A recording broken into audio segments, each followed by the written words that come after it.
திருவுருவப்படத்திற்கு தமிழ்நாடு முதலமைச்சர் அவர்கள் மற்றும் கேரள மாநில முதலமைச்சர் அவர்கள் மலர் தூவி மரியாதை செலுத்த இருக்கிறார்கள்.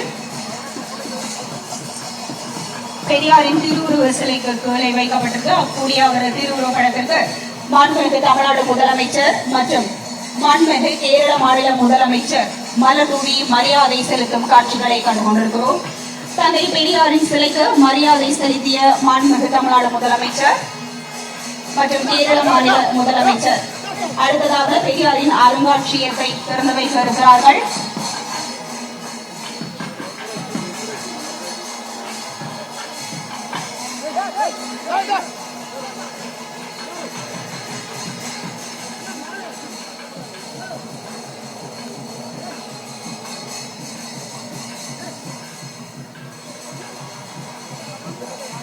தந்தை பெரியாரின் நினைவகத்தின் நுழைவு வாயிலில் அமைக்கப்பட்டிருக்கும் வையகத்திற்கே சமூக நீதியின் அடையாளமாக திகழ்ந்து கொண்டிருக்கும் பெரியாரின் சிலைக்கு கீழே வைக்கப்பட்டிருக்கக்கூடிய